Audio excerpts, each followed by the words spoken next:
আমি একটি কবিতা বলবো। কবিতার নাম নেমন্তন্ন। কবির নাম অন্নদাশঙ্কর রায়। যাচ্ছ কথা চিংড়ি পোতা, কিসের জন্য নেমন্তন্ন?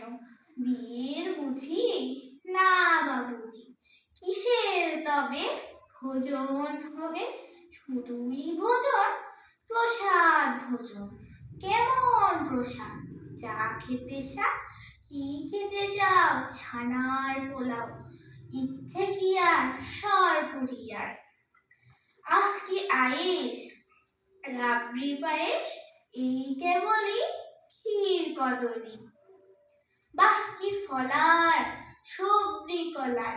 এবার থামো ফজলি আমো, আমিও যাই না মশাই।